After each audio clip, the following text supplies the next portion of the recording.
welcoming Dana and Wailea to lead us today.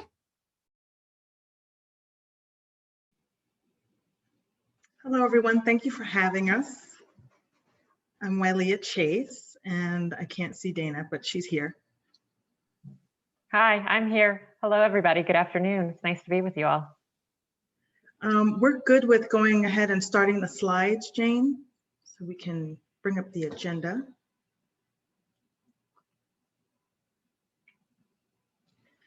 So we're here to talk to you today about navigating board expectations, conflict, and the importance of succession planning. And we are, again, thankful for being here, and we hope that all of the information that we share with you today you will find helpful. And let's get rid of that slide. I can't, seeing my pictures, I'm not a picture person. Thank you, Jane. I mean, I always know it's coming, but I'm still like, Okay, so today, here's our agenda. What we're going to cover in the 90 minutes is what it means to be a board member. The overview of roles and responsibilities. It's always important to be able to manage expectations on both sides. Communication and expectations and the importance of that. We're going to cover organizational and interpersonal conflict. Actually, Dana's going to cover that portion. And in that, she's going to cover recognizing the source of conflict, having courageous conversations, why they're important and how to have them. And then I'm going to come in and cover succession planning, policies, and onboarding and transitions and the importance of that. So let's talk about and give you an overview of roles and responsibilities of board members. Again, that's about managing expectations, right? So board members are fiduciaries who steer the organization towards sustainable future by adopting sound, ethical, and legal governance and financial management policies, as well as by making sure the nonprofit has adequate resources to advance its mission. So being a fiduciary requires board members to stay objective, to be unselfish, to consider the organization before their own personal views and beliefs. And, you know, it's about what benefits the organization overall, rather than, you know, for instance, myself, my own personal opinions. I may think that it's great for the board to go in this certain direction because, you know, it's something that I believe in and, you know, maybe something that's important in my life. However, what I have to think about as a fiduciary is this in the best interest of the organization? While I might think this is great, what's best for the organization? And so as a fiduciary, that's my responsibility and my role as a fiduciary on the board. Also, being a board member, your roles and responsibilities include adhering to the duty of loyalty principles, which means basically decisions that are made should be made in the best interest of the organization, irrespective of what you may think personally. Adhering to the duty of obedience principles. That means ensuring that the activities, all activities and any activities advance the mission of, again, the organization, putting the organization first. Also adhering to the duty of care principles, which means making prudent use of all organizational assets, being a good steward of the organization and the organization's assets. Also obeying applicable laws and acts in accordance with ethical standards, really important. Adhering to the duty of care principles. That's making prudent, prudent use of all assets, exercising oversight to ensure effectiveness and sustainability. We want to make sure that we have a sustainable organization. We want to leave anything that we do with a nonprofit organization in your roles and responsibilities as a board member better than when you started.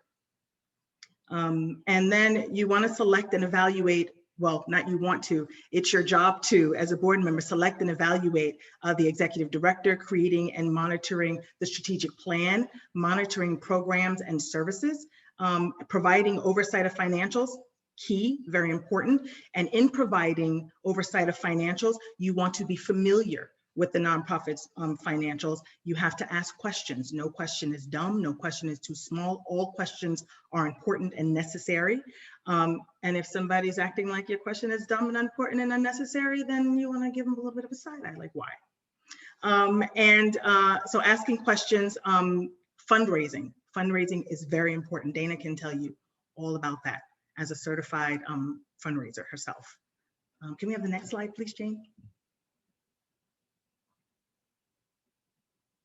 Job descriptions. Again, having a job description, just like in our everyday work, whatever we do, whether we're volunteering, whether we're, paid, salaried employees, having a job description is important. Again, it's all about setting up and managing expectations. I know what's expected of me, and then I also can tell you what I expect. And then, if I have the expectations, if I have the job description, if I have the overview of roles and responsibilities, then I can say what I can do and maybe what I can't do, right? Then we can have honest and open dialogue and communication, which is supremely important in being a board member of an organization and in any job that we do. So job descriptions, again, assist the board members in feeling comfortable in their roles as officers of a nonprofit organization, in that it manages expectations on both sides. We're going to talk a lot about, and you're going to hear me say a lot about managing expectations. It's just important in all of the work. And so the job descriptions also include regularly attending board meetings and important related meetings. Regularly attending board meetings. It's important, right? So in managing expectations, we know, with the job descriptions, we know what's expected of us, right? We know that the meetings are on this certain day at this certain time in this certain location, pre-pandemic in a certain location. Right now, it makes it easier, more manageable for some people to have them virtual. And I know that some boards are looking into keeping the virtual aspect when we do go back to, I won't say normal, because some of the things that have come out of the pandemic have been actually very helpful to many organizations. And so I know for an organization on whose board I sit, we're going to keep virtual and also in person. And so that'll be an option for people. But regularly attending board meetings, important related meetings is important. Make serious commitments to participate actively in committee work. Committee work is work that a board does. I mean, you all know I'm speaking to the choir, but basically it's work that you can do. For instance, if you have an annual event, right? The committee can, take that to the side, not use it in the regular board meeting and take up time with that. Then that's something that the committee can work on. Different things like that. Job description also includes volunteering for and willingly accepting assignments and completing them thoroughly and on time.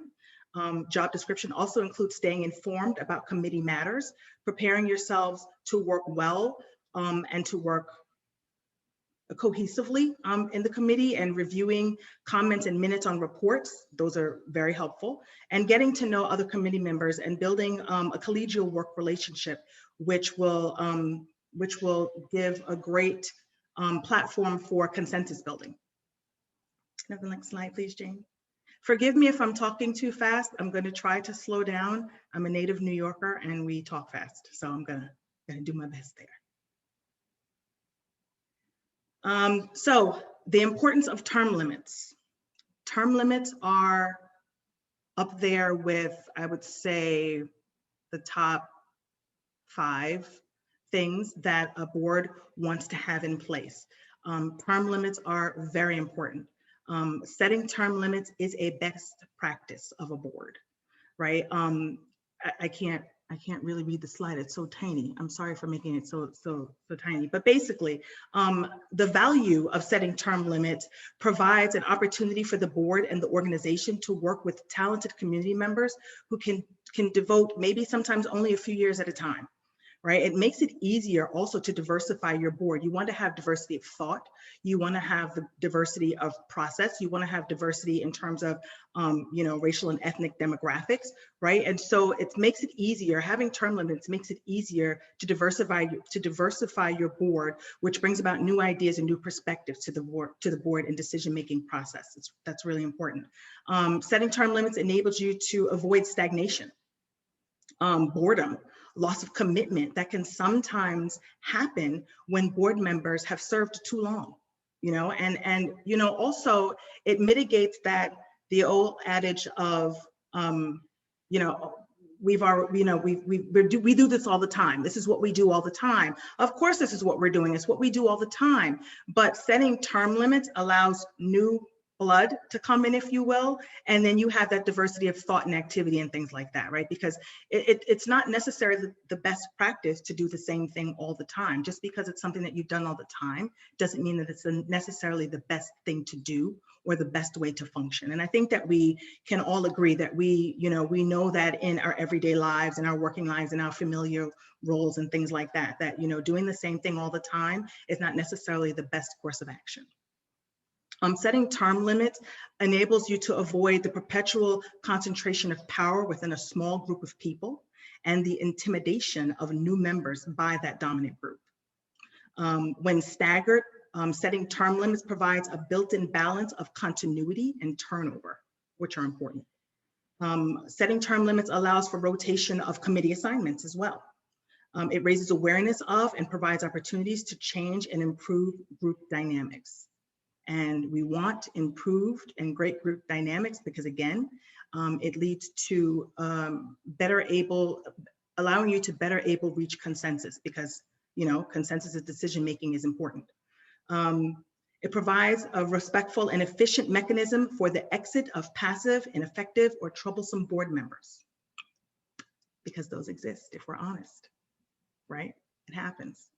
Nobody wakes up in the morning and says, I'm going to be a trouble board member today. But it happens, and a lot of that happens because of the stagnation, because people may have been on a board too long. And is that what's good for the organization? Setting term limits enlarges your circle of committed supporters as members rotate off of the board, and it enables the board to easily adjust its membership to reflect the organization's changing needs, because the organization's needs change, because the surrounding community that the organization serves needs change. And that's what it's really about, right? It's about the surrounding community that the nonprofit organization serves. And their needs change, people change, the demographics change, issues change. And if the board is stagnant, and if the board is sitting in the same place and doing the same things, then is that really serving the need of the surrounding community and the nonprofit whose well-being as board members we put first? Can you have the next slide, please? Organizational representation in the community. Very, very important. All of it's very, very important, but nonprofit board members play a vital role in helping to determine how that nonprofit shows up in the communities that they serve. So I'm going to read a quote here. According to the Nonprofit Quarterly, and I quote, "They also have boards enormous potential to improve their constituents' lives," the nonprofits do, "by influencing public policy and empowering them to represent themselves effectively. For nonprofits to fulfill their service, advocacy, and empowerment roles, it is not only appropriate, but also necessary for organizations to establish structures and systems that ensure that they voice their constituents' views and concerns." So the makeup of any good board can be traced back to how well the community's views and needs are represented within the nonprofit organization, and how well that nonprofit is in fact serving the community. So board members, representation matters. How you show up in the community and how you're representing the nonprofit on whose board you sit matters. It matters to the community that that nonprofit is charged with serving. Next slide, please. And so the next slide is Dana Pauly's, but before that, can we quickly go to slide 10, communication and expectations, Jane? Yeah, right there, that's good, thank you. So communication and expectations, board members have to seriously consider their responsibility to serve the nonprofit and ensure that their needs are met so that they can operate successfully. A failure in communication can lead to negative consequences for the nonprofit. Being intentional about communication is key. And so the way that you can have good communication and managing expectations is to run efficient and collaborative meetings, right? To do that, you stick to clear and focused agendas.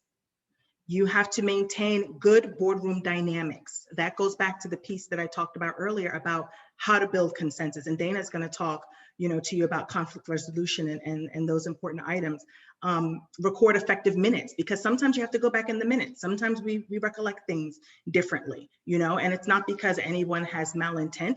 It's because in our busy lives, as we bring our whole selves to everything that we do, things can get lost. Not intentional, but having good minutes to reflect back on is important in managing communication and expectations.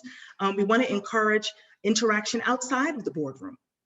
Do you know each other outside of the boardroom? You don't have to be best friends, but it's always nice to have a board retreat, something that doesn't revolve around talking about the business of the nonprofit organization, sharing, some of the things that you do outside in your private lives, just getting together outside of the boardroom, offering informal conversation opportunities, again, communicating between meetings, scheduling check-ins, and evaluating your communication strategy. Having a communication strategy, one, and then regularly evaluating that communication strategy. You want to measure the progress towards goals. Ask for feedback. Ask for feedback and be open to taking feedback and be open to receiving feedback. Keep track of miscommunications. Now, when I say keep track of communications, I don't mean sort of, blaming people for things, or I think you all know what I mean. But in terms of keeping track of communications, it's more like, I heard what you said there, and let's talk about it, maybe offline, or let's schedule a meeting to be intentional in our communication. It's about acknowledging a miscommunication, thinking it through, but again, being intentional in that communication. And then after you've gone through it and maybe worked it out, checking in a couple of weeks later and saying, hey, I thought that, we handled that well, we talked about it. How do you feel about it?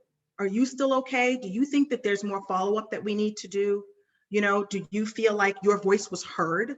Your opinion was taken into consideration? You can disagree, but still come to consensus. You can still do that. Messaging capabilities, assigning tasks, and storing of sharing of documents, all really important in terms of communication and managing expectations.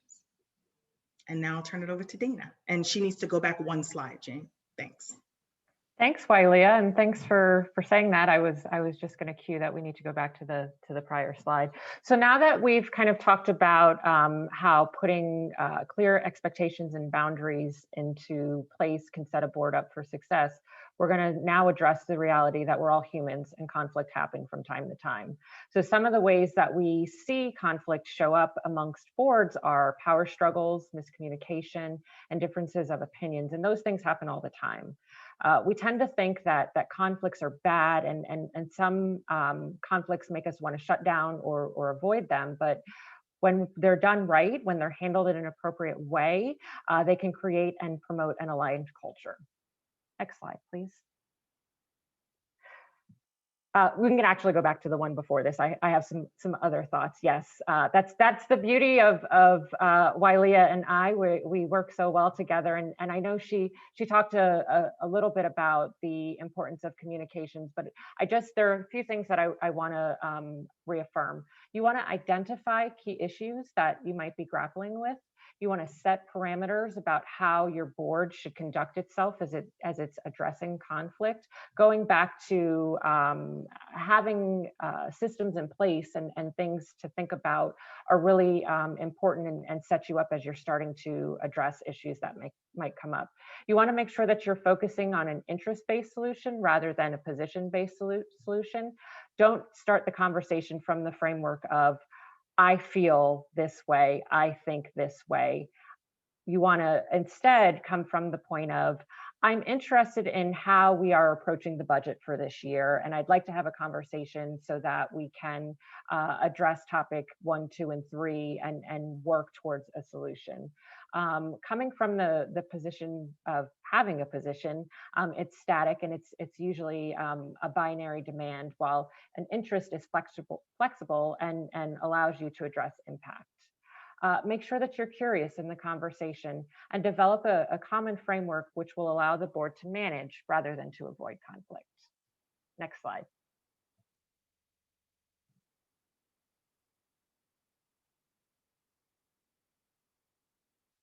So organizational conflict is a state of discourse caused by the actual or perceived opposition of needs, values, and interests between people working together. How do board members engage and work with each other? The board doesn't need to be made up of individuals who share the same views, beliefs, and feelings about a topic. They just need to be able to have a diversity of thought and multiple viewpoints that are discussed or even debated in a healthy manner so that they can improve the quality of their decision making. Next slide, please. So when we think about the types of conflict, there are three types that we'll kind of think about for today. Intrapersonal conflict is the conflict that we experience within ourselves. Intrapersonal conflict can show up and affect a board if an individual is struggling to make a decision between what they want to do and what they should do.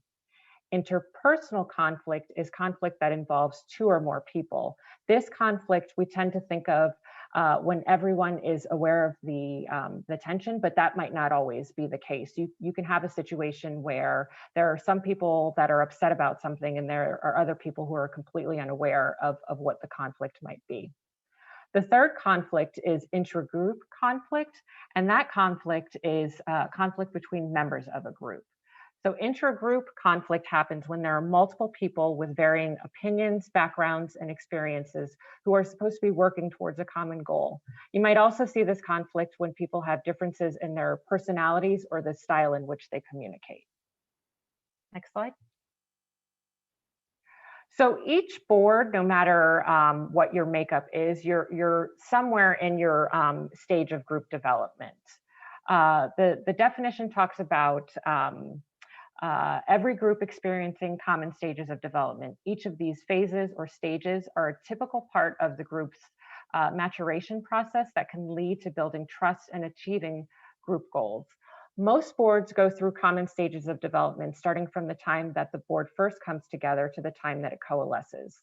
The Tuckman model, which is the model that's represented here of small group development, was developed by psychologist and former Ohio State University professor Bruce Tuckman.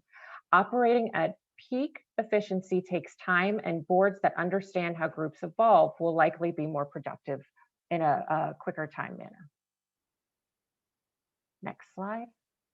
So when we think about the four stages of group development, the first one is forming. This is when the board comes together for the first time. For most boards, it's going to be right after new members are elected or appointed. You're all in board situations where you're already formed.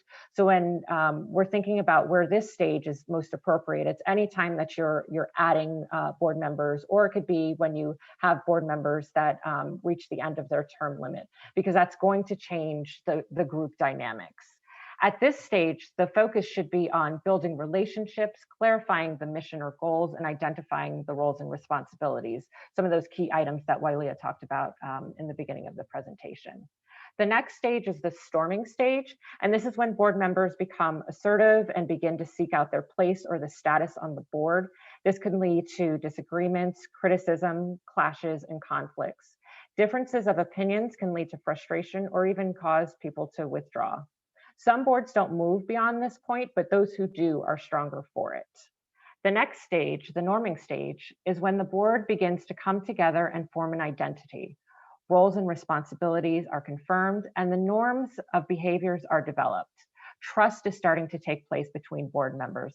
There's actually a fine line between storming and norming, and it's easy for folks to regress back to storming depending on what the issue would be. So if you are a board that is in the process of norming, you want to make sure that you're attending to any issues so that you don't regress back into a storming stage.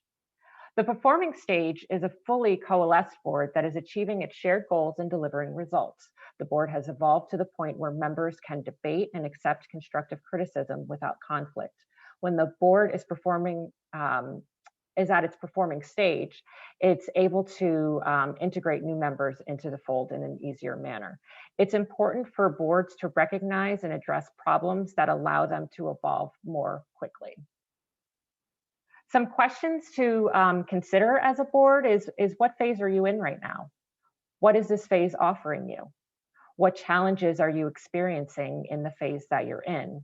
What can you practice to optimize the gifts that you have without getting stuck in the challenges? So we would ask that you all take these questions back to your board so you can better understand what stage you're in, to come up with a plan for continuing to evolve.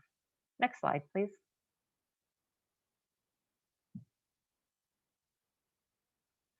So what happens if your board is in the storming phase? You have to think about some common ways that people might show up. And we've given you this as a guide. There can be 4 archetypes. These archetypes are present in all of us, and they are all equal. If you're able to notice which archetype you may be inhabiting in a conflict, you can consciously choose how to navigate the situation and identify what you need when you are facing challenging experiences. It's important to understand not only how others show up in conflict, but how you may show up in conflict as well. The framework that we're going to go over was developed by the founder of Centera System, a refined energy awareness system. Next slide, please. I want to talk a little bit about the victim. And I'll say again that there's no hierarchy to these 4 archetypes. One is no better or worse than the other. And there are times that we all have these archetypes within us. So the victim feels as though they do not have power. This can lead to feeling helplessness, feeling depleted, having a loss of vision, possibility, and imagination. The victim will need to notice how they are feeling and be able to reach out for help, support, or to gain compassion from someone that they trust. Next slide. The warrior. The warrior feels as though others have the power and they have to fight for it. This can lead to hypervigilance, anxiety, limited vision, possibility, and imagination. The warrior will need to shift attention from what's wrong to what's enjoyable. They will need to take ownership of their needs and wants and take steps to meet them. Next slide.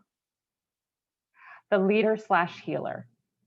The leader/healer feels that power is available and accessible to them, and that power can be used to shape and do. This can lead to being out of touch and not acknowledging when things are going wrong. The leader/healer will need to practice visioning and help others to connect with vision, as well as facilitate and bring out the power in others. They will also need to practice asking for and receiving feedback with humility. The creator. The creator feels that power is everywhere and flows within and around all in mutual relationship. Since the creator embodies flow, if there is a feeling of stuckness or any types of negativity, they will start to subtly identify with those feelings. The creator will need to make sure that they are focused on being and presence. So some things to think about and to reflect on. You can think about any conflict that you've experienced. What archetypes from the 4 that we've talked about do you inhabit when you are in conflict? As a leader, we tend to think that we will all be the leader healer, the person who will solve the problem, will make everything okay. But reality is that there are times when people say things that bother us, that challenge thoughts that we've maybe had in the past, that challenge the things that we're thinking about as we want to move forward. And so it's important that we recognize how we might show up in a situation so that we best address whatever the issue might be. What will you need most when you're one of these archetypes? Thinking about what the challenges are for the archetypes and what the opportunities are to move through the situation are going to be important. Is there a particular archetype that you habitually tend towards whenever you're in a source of conflict? Next slide. So now I want to talk a little bit about conflict habits that undermine trust and what you can do instead. So when we are in situations where we're upset or bothered, we have different approaches in how we handle those situations. When we don't take the time to present an opportunity to learn or to grow from the situation, we can present our topics of discussion in what can potentially be harmful ways.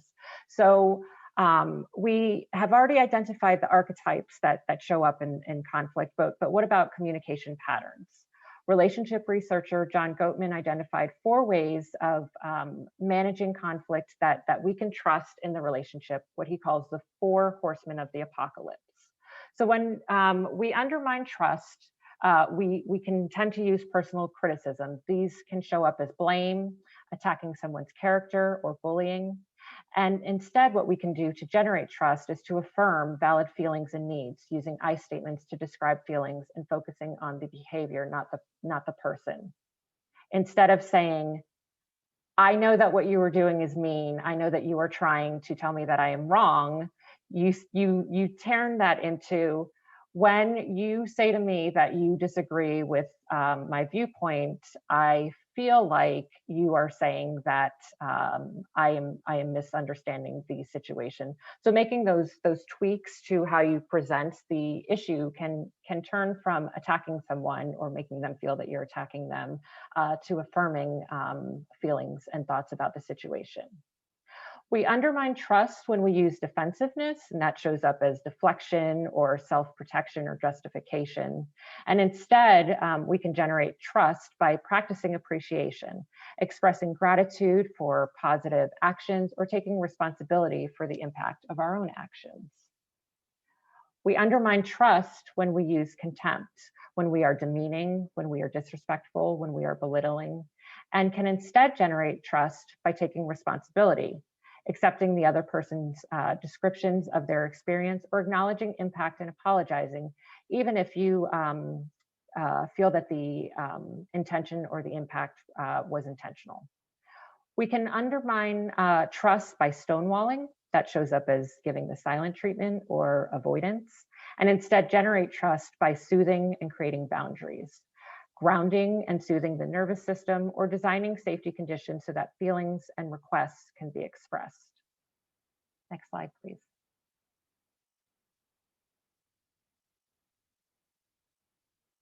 Domination versus mutuality. We live in a world shaped by hundreds of years of collective structural harms, the legacies of brutal colonization, slavery, and patriarchy that shape the culture we live in. This means these patterns have shaped us too, and we must assume they are present in our relationships. To release the patterns of domination and violence, it's helpful to acknowledge how we may have internalized them and be unconsciously acting them out. There are also hundreds of years of non-dominant cultural practices of caring, interdependence, and resilience that we can draw on to cultivate a life-giving culture. When we are proactive about reflecting on these dynamics and talking about them regularly, we become more aware of when our behaviors are shaped by dominant culture. Next slide, please. The pattern of exceptionalism, power, and control shows up through power hoarding, inability to delegate, and paternalism, or the authority figure who knows best and decides on behalf of others. The pattern of external validation shows up through objectivity, needing to have verifiable facts, which are valued over subjective experiences, worshiping the written word, and a sense of urgency. The pattern of binary thinking, or the view that it is right versus wrong, shows up through perfectionism, defensiveness, believing that there is only one right way, and taking an either-or stance that simplifies things into opposing pairs. We have to be proactive in reflecting on these dynamics and talking about them regularly so that we increase our own awareness of our behaviors that can be shaped by dominant culture. When we are more aware, we can choose regenerative practices instead. Next slide. I'd like to talk a little bit about cultivating mutuality. What is good for me is good for you. Acknowledging power, clarifying which decision-making practices to use, supporting individual freedom and autonomy, sitting with our own discomfort with differing opinions, especially if we have more positional, social, or economic power, and actively inviting feedback on a regular basis. A lot of times when we are on boards, we come from a viewpoint of what our board title is. If you are an officer of the board, that is how you tend to address a situation. But we have to remember that all of the board members are equally important. And when we are operating as a board, we are operating in the best manner so that we speak with one voice. So if you are somebody who is in a leadership position on the board, you have to acknowledge what that power looks like, how it shows up in the conversations that you're having, and making sure that you are involving and giving recognition to all of the voices that there are. When we lead with purpose and practice value, we develop a long-term vision for the future. We take time to agree how to put values into practice. We clarify and make space for what we're saying yes to. We define goals that speak to how the group wants to work together, not just for what the group wants to achieve. And I want to say that one again. We work to speak to how the group wants to work together, not just what the group wants to achieve. That's really, really important. In order to lead together, and going back into that having one voice, you have to come up with how the board is going to work together. What's important for you, not just to achieve, but how you will work together to achieve those things. Creating realistic work plans and timelines for your projects is a huge piece of this as well. Appreciating our diverse strengths and evolving together. When we actively express appreciation, when we explore mistakes as learning opportunities, when we practice giving and receiving concrete feedback, we explore the both and the and instead of either or. We embrace tensions in the group as opportunities for reflection. We think about new insights, and we rebalance. So when we appreciate each other, and we appreciate everybody who is a part of the group being the board in this situation, we are taking everyone's insight into account. I know a lot of times in board meetings, because they are run in the manner in which they're run in, there's opportunity where you only hear from a select few, and of the select few, you hear from those more than other, depending on what their title might be. So thinking about how those board meetings are run so that you give everybody the opportunity to provide feedback and have their voice heard is going to be really important as well. Next slide. All right, everyone, so it's time to check in. We're going to put you into breakout rooms to discuss where your board is and the patterns and characteristics that we have discussed today that you see across your board and in yourself. So we're going to break you up into groups of 3 to discuss the following. My board is in which stage of group development? What patterns or characteristics show up across our board? What patterns or characteristics show up in me when I experience conflict? So we're going to give you about 10 minutes to discuss these 3 items. And I think we already have the groups ready to go. Is that correct? They're ready. All right, we'll see everybody back at 2:22.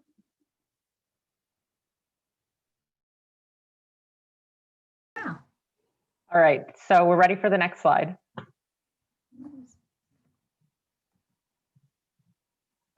Okay, I'm glad to hear that you all had some good conversations. A couple of things we'll make sure to do when you get your follow-up information. The 2 times that I asked you all to ponder those reflection questions, we'll send you those reflection questions so that you can continue to think about them and have the appropriate conversations with your boards and your sections. So we've discussed types of conflicts, group development, archetypes, and patterns. Now we will discuss how to have a conversation to discuss conflict. Courageous conversations are when we take risks to name and hear potentially difficult truths. When preparing for the conversation, consider the purpose. What do you hope that the conversation will make possible? The core needs underneath the tension that you feel, and what is not working in the situation that is causing conflict. Next slide, please. In a courageous conversation, we take the risk of dealing with people in a direct and authentic way. We enter into dialogue with the hope of a positive outcome that addresses our concerns and furthers our interests. So some of the things that you want to think about as you get yourself ready to have a courageous conversation. Prepare your POP. POP is a model that stands for your purpose, your outcomes, and your process. So kind of what I discussed when we were on the last slide. This is a model to get clear. It's your purpose of the conversation, your desired outcomes, and the process, or how you're going to structure the conversation that increases the likelihood of achieving your outcomes. You want to examine your contribution or think about your part in the situation. I know that a lot of times when we have conflict, we tend to think about what the other person is contributing to the situation, how they've made us feel, things that they've said, things that they've done. But you always want to think about what your part in the situation is as well. And that can be, my part in this situation is I am upset because of these things. I have contributed to sources of tension because I have said something to someone else, or I've not said something to someone else. The things that I want to address need to be thought of as well, which leads me to the next point. Practice what you're going to say.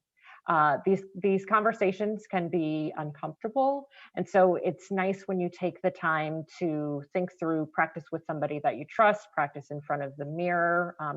I tend to practice in my head several times. And then I walk around and my family looks at me. They're like, who are you arguing with? And I'm like, I'm not arguing. I'm having a constructive conversation. Thank you. You want to set the conversation up for success by holding it in person. That's what you should try to do. I know that times are a little different right now.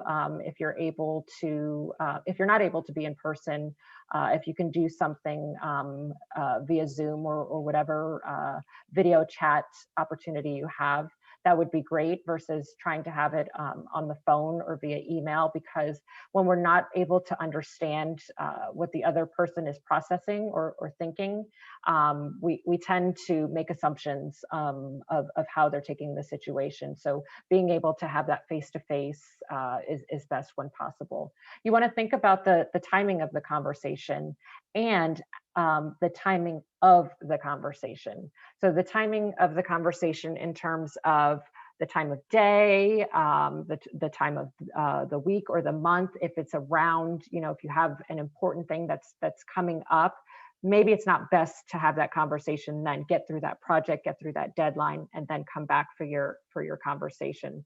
The timing of, or how long the timeline of the conversation refers to, you don't want to say, let's schedule something for 30 minutes and that's it. If you think that it's going to be a longer conversation, make sure that you give yourself that time. Don't schedule things before or after it, so that you're really able to devote yourself to the conversation. You want to practice deep listening by staying present, listening with curiosity, avoiding interrupting. I know that I've had a lot of conversations with people who they get very excited and passionate, and they're like, if I don't say what I want to say now, I'm going to forget. I ask those people all the time to just wait. Give it a second, because when you are a part of a conversation because you're waiting for that person to finish so that you can get to what you want to say, you're not actively listening to what it is that they're trying to say. You want to communicate back what you understood that the other person is saying. So when you process it and say back to them, I can only see a few people in my screen the way I am set up. So I'm looking at Harriet Meeser right now. I would say, Harriet, so what I'm hearing you say is that you felt that what John did last week was bad because he said your flowers were not pretty.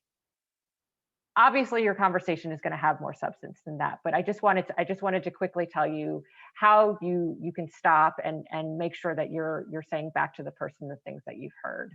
You want to seek to validate what you can agree with in the other person's experience. So when you're actively listening to them, think about what you are agreeing that they're saying, so that you can validate how they're feeling. Harriet, I know that you're upset about John, and I understand how you could be upset in that situation.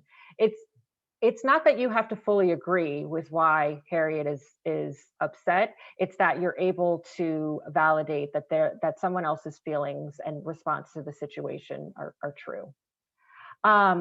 You want to practice skillful communication by remembering that you don't know everything and staying focused on your outcomes and moving the conversation forward. We tend to think that we have to have all of the answers right then and in that moment, and that's not always true.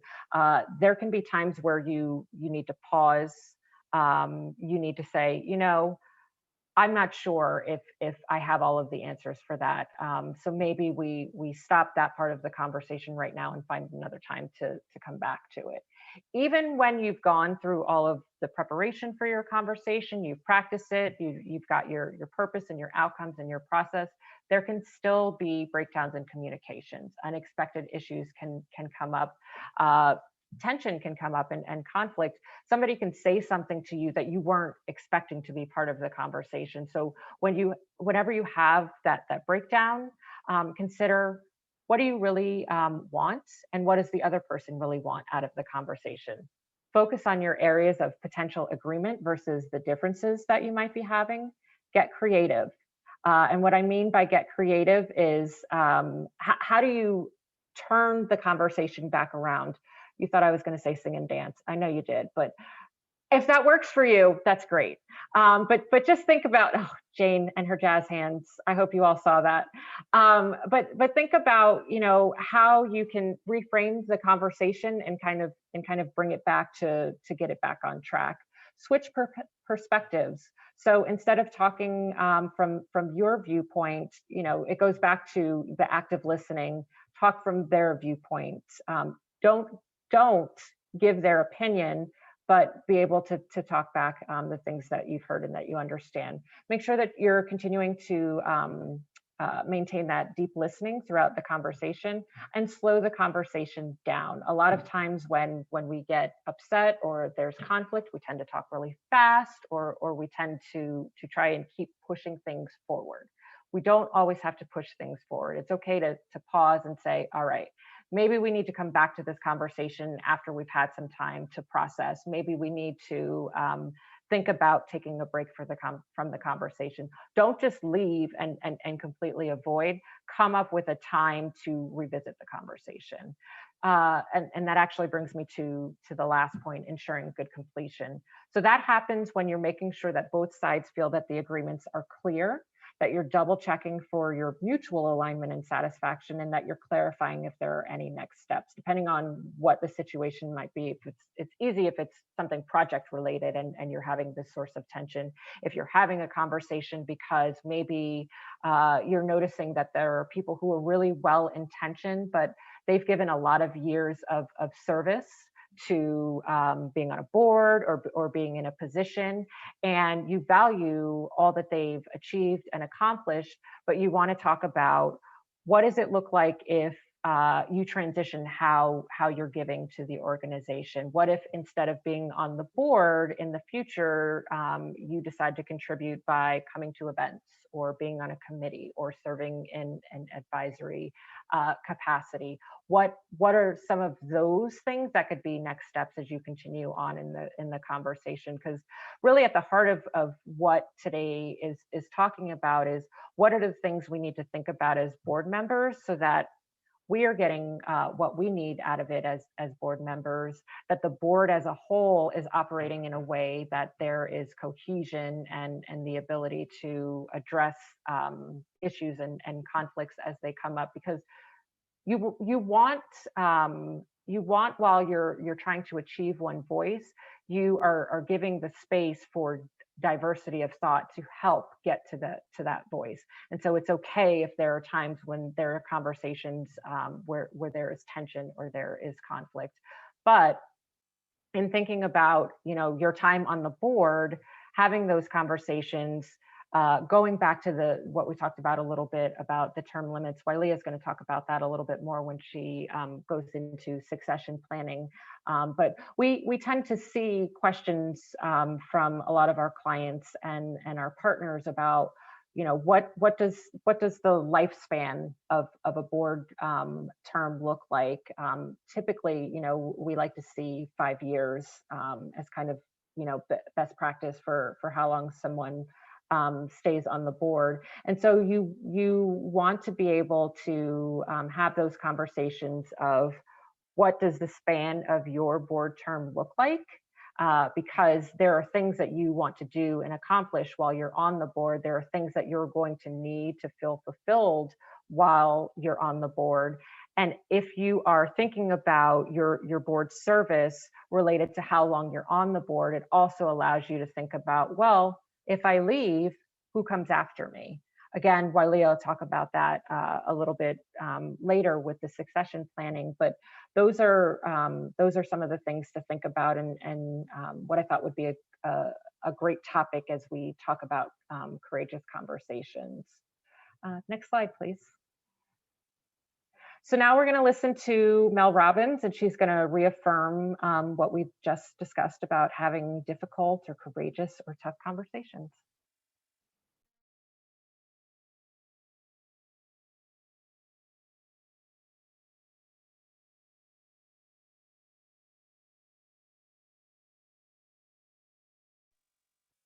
Jane, are you sharing your sound? Because I don't hear it. You may need to stop your screen share, then reshare with the computer audio. Yeah, probably. Let's try this again. We'll get there. Don't worry. There we go. Take two.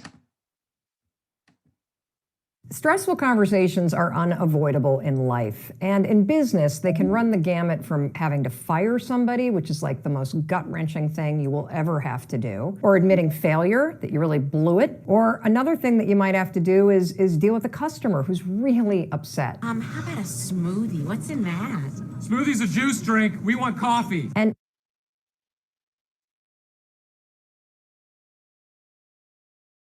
stressful conversations are unavoidable, and avoid those conversations like the plague. But especially in business, there's an epidemic right now of people that are unwilling to have uncomfortable conversations. Harvard Business School just did a study, and they found that 67% of managers are uncomfortable talking to the people they manage. And this gets me to what I want to talk to you today. It is the secret to how to have a difficult conversation. Because what's critical is learning the skill of untangling your emotions from the subject matter and being able to go face to face with anybody and have that difficult conversation. There are 4 techniques that I use whenever I'm going to have a difficult conversation that help me stay focused on what I need to talk about instead of getting hijacked by my emotions. Number 1, I always start the conversation by acknowledging my responsibility in the mess that we have to talk about. Whether it's the fact that I've avoided dealing with this sooner, or whether there's something that I've done that's contributed to the situation, I acknowledge it right up front. And one of the reasons why that's so important is because by accepting some responsibility, you're diffusing the other person's emotion, you're also honoring them a little bit, and it sets a much more level playing field for when you get into the difficult things that you need to talk about. It's also going to put the person that you're speaking to a little at ease,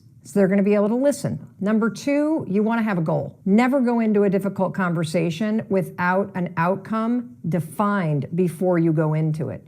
The reason why the outcome is so important is because this conversation is going to be a roller coaster. The person that you're talking to might get upset. You yourself might feel emotional at some point, whether you're angry or you're triggered or you get sad. And so when you ride the roller coaster of emotion, the thing that is going to stabilize your thoughts is the outcome that you're causing. You're having this conversation because you're committed to making the relationship better. You're having this conversation because this isn't working, and so we need to end it powerfully. You're having this conversation because you want to give somebody some feedback that's not so fun to tell them, but you're giving it to them because you're committed to their success. Okay? So that goal, you feel yourself getting emotional, you come back to it, you come back to it, you come back to it. Third thing you're going to do a lot in this conversation, you're going to listen and you're going to validate. So you're going to say what you need to say, and then the other person's going to react. And instead of arguing or debating, I want you to listen and I want you to validate what the person is saying. It may sound counterintuitive, but honestly, one of the most powerful things you can do in any conversation, whether you're fighting with your kids over curfew, or you're arguing with somebody at work over workloads, whatever it may be, is hear where the person's at. Listen to me, listen to me. The moment you say, wow, that must be really tough, what you're dealing with, or, oh, I totally get why you now were avoiding me. If I felt the way that you felt, I'd probably do the same thing. The second you validate somebody, they immediately stop defending themselves. It's unbelievable, actually. Unbelievable. You got to try it. Validate, validate, validate. It is the most powerful thing. And then once, of course, they feel validated that you've heard them, now they can listen. And that's when you come back to the final thing, which is you're going to restate always the outcome. Keep coming back to it. Keep coming back to it. And yeah, it's not going to be fun. It's not going to be easy.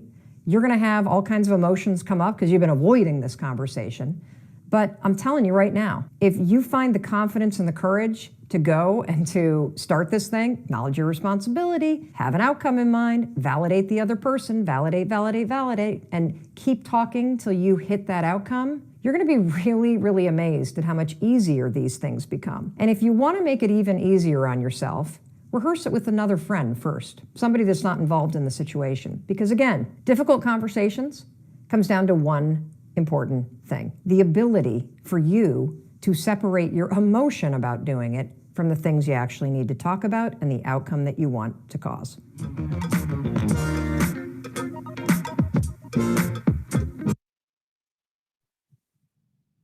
All right. So I'm going to turn it back over to Wailea to take us home with some succession planning, which is a fantastic tool in avoiding conflict. Wailea? Thank you. So that I just have to acknowledge the little boy talking to his mom and calling her Linda. I don't know how many of you have seen that video. If you have not seen it all, see it. And if you have seen it, watch it again, because I'm going to watch it again. I love it. Come on, Linda, Linda. He's trying not to get a spanking for doing stuff he knows he shouldn't do. I love it. I love that video. There's also one more. There's one more with a little girl and she's buckling her seatbelt. And her dad is, you know, he's saying, I can help you. And she goes, no, I don't want your help. And she's a toddler. And he says, I can help you. And what can I do? And she said, drive. You can drive. I got this. Leave me alone. She's like 2. It's hilarious. But she's definitely communicating. She's totally okay with having a courageous conversation. And she let him know where it was at. So yes, listen, Linda, listen. Yes, I see that. Yes, Jane, I love it. Okay. Board succession planning. It's important. Got to do it, right? So board succession planning is all about strong board leadership. It's vital. It's really, really important. Board succession planning, it helps you to assess potential vacancies, right? But let me go back a little bit. Excuse me, I'm sorry. Let me just, having a hard time. Okay, so strong board leadership is vital to the success of the nonprofit organization on whose board you sit. Succession planning helps to maintain successful leadership. And succession planning outlines the process that a board and committee should use for replacing board members because of existing or future vacancies. You should develop an internal vision for succession planning, right? And so we talked about term limits and the importance of term limits and why it's important, because you want to have a diversity of thought. You want to make sure that your board is in line with the changing needs of the community that the nonprofit is serving, the changing needs of the nonprofit, you know, and because of different issues that are going on in the world, right? And so can you imagine having a board that doesn't acknowledge, for instance, the fact that we are in a pandemic, especially when it first started?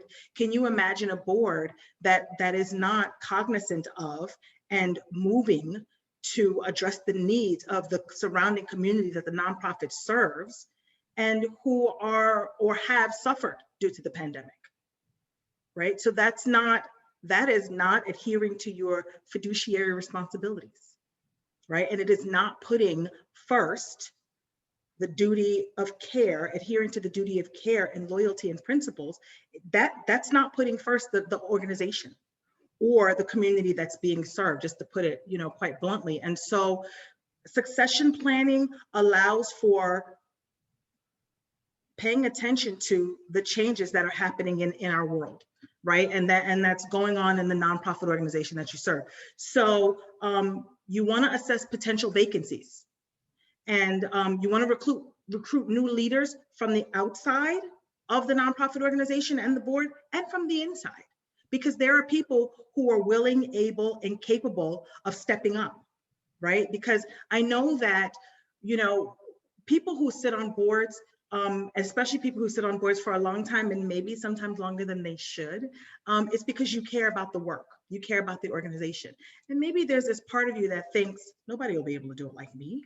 Nobody will care as much as me, you know? But if we have managed expectations, if we have communicated effectively, right? If we have done all of those things, then, and we are good stewards of the board and of our nonprofit organization, then there are people who are capable, ready, and willing to step up. And so you want to recruit from the inside as well as from the outside.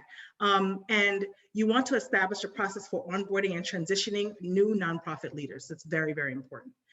So in doing that, you want to create your organizational strategy, right? What's the nonprofit's focus in the next 3 to 5 years? What other nonprofits or maybe similar services have best practices that you can tap into? Can services be scaled? These are all, you know, things that you want to talk about in your succession planning. Can we have the next slide, please, Jane? The succession planning checklist. So this is important. All of it's important. You want to form a nominating and governance committee, establish a plan for emergency leadership vacancies, establish a plan for planned vacancies, because there are some vacancies that are planned and there are emergency vacancies.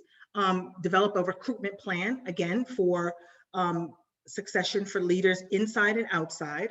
Identify potential internal candidates, again, identify potential external candidates, and establish a plan for orientation and onboarding. Definitely want to have a plan for orientation and onboarding. Can we have the next slide, Jane?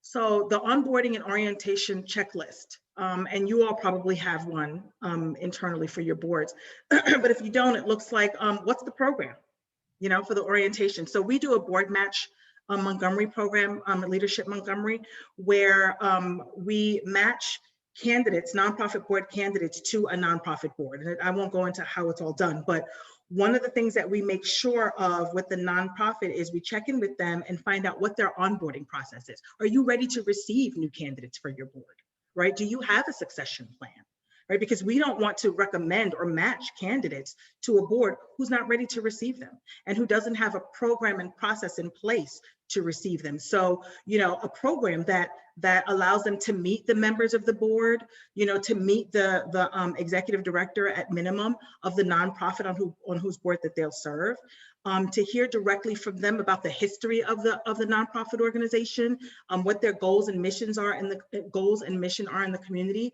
to hear about the nonprofit strategic direction, the finances, really, really important. Are they in good stead? Organizational structure. How does that work? What does it look like? Is it working? Is it not working, and why? Board roles and member responsibilities are really key, again, in managing expectations. And then board operations. How does the board operate? You know, how is consensus reached? How is consensus built? And they also want to know about conflict. You know, does conflict exist? Of course it does. We're all human beings. But how is it managed? You know, what is the board's definition of success? Right? And what does that look like? And then, you know, what are the check-ins like? What happens in committees? Are there in-between check-ins? All of these different things, you know, for orientation, you want to have on your checklist, you want to have a plan for receiving new members, because having new members, board succession, having term limits is important. It's just important for sustainability and for the lifeblood of your nonprofit organization. And thank you. And we'll leave you with this quote: beyond the duties of care, loyalty, and obedience, there is, I suggest, a fourth board duty. It's the duty of imagination. And we all want to encourage that.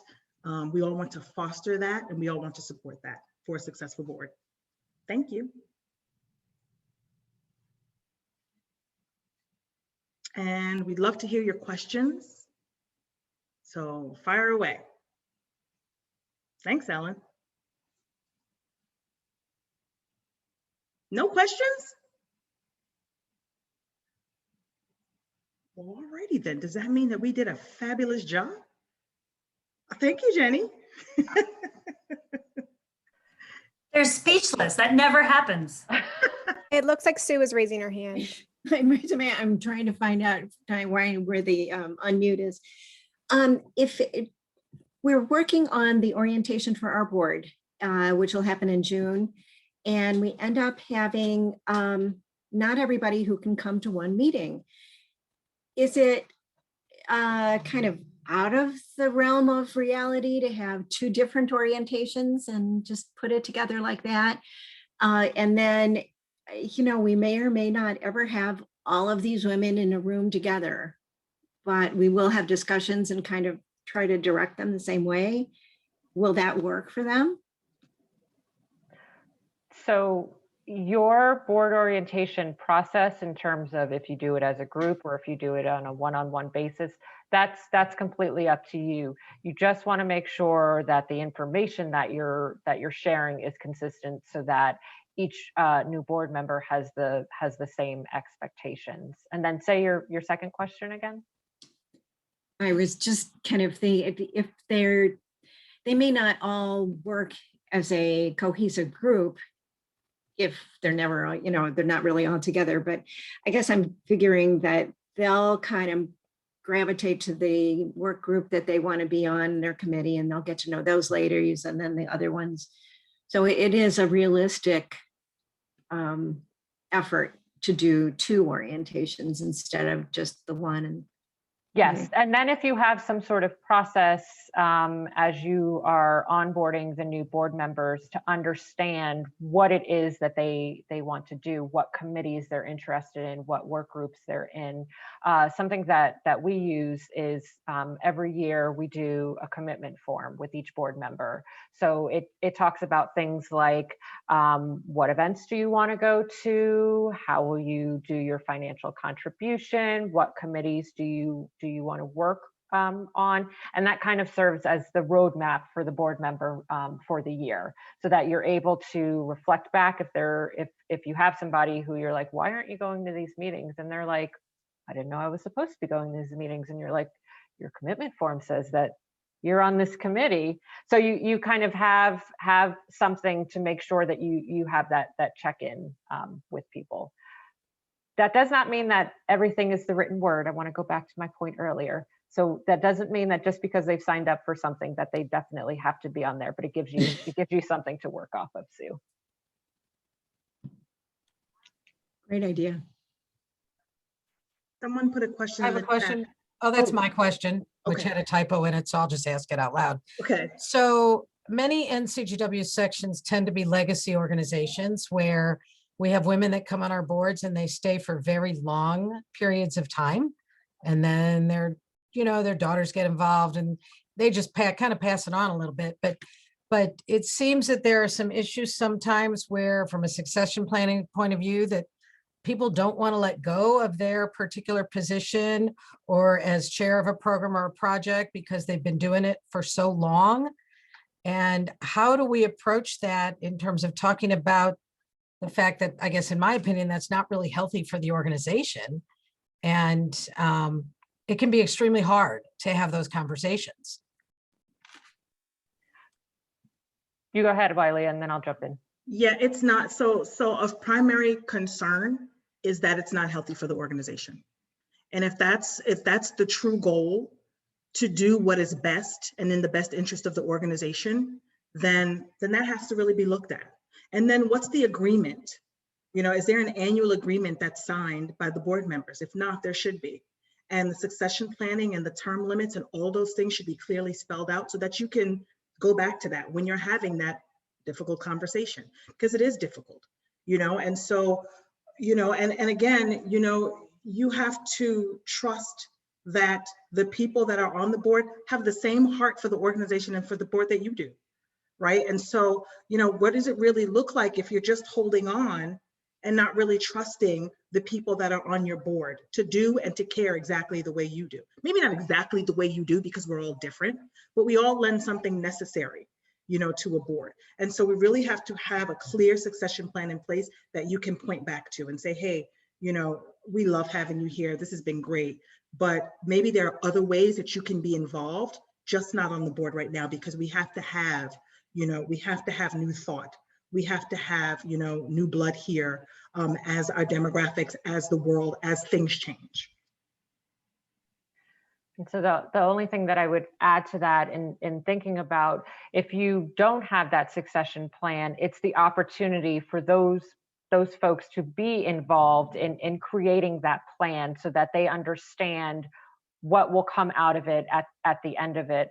And then you then take that plan as the basis of starting the conversation with those same people. So you say, you know, you understand the value of why we've done this. You understand that it's important for us to think about what the future looks like. You can also ask them to be involved in recruitment efforts for new leadership or for new board members, and to think outside of who they've generally gone to. Instead of asking their daughter, is there somebody from their temple that they think should be involved in the section?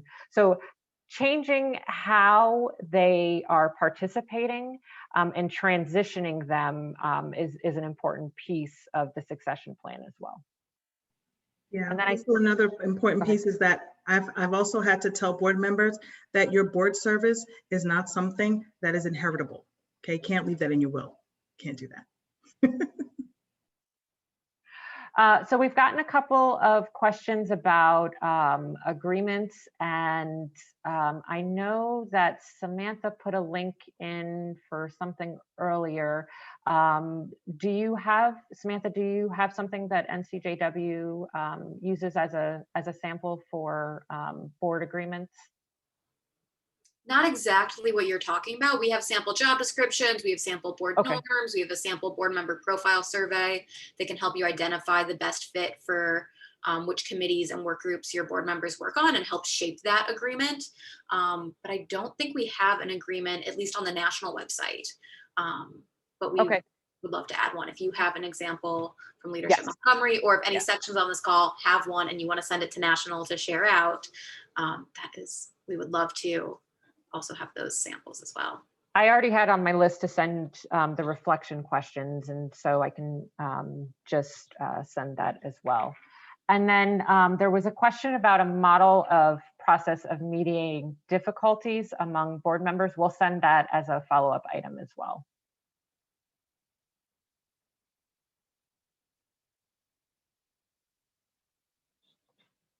Any other questions?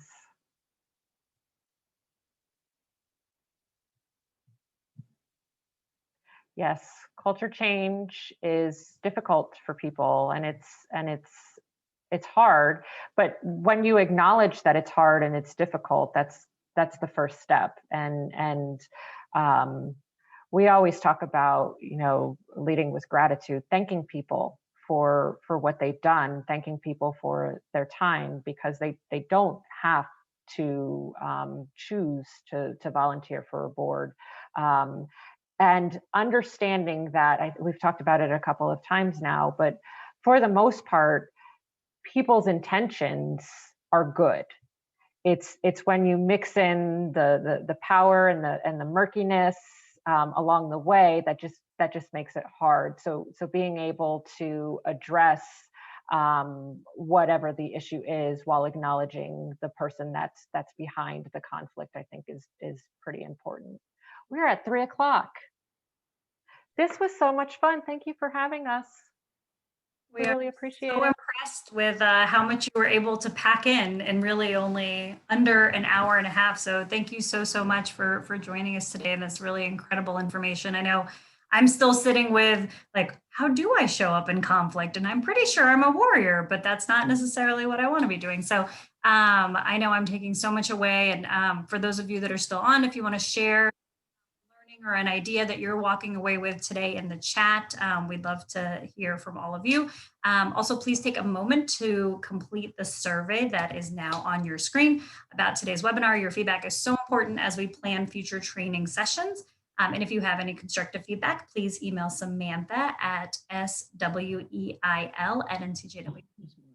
As a reminder, the recording of this webinar will be shared over the next few days with everyone who registered, and we look forward to seeing you in the fall when we resume our NCJW Webinars Leadership Series In the meantime, the recordings from all 15 of this year's webinars are available on our website. We thank you for spending this time with us today. Thanks again to Dana and Wylia. This was fantastic. Thank you for sharing your expertise with us. Everyone stay safe and healthy, and we look forward to seeing you again soon. Thanks, Jane. And thanks, Wylia and Paula. It was great. And very Thank you. Thanks for having us. exactly the perfect time as boards are transitioning, hopefully thinking about transitioning.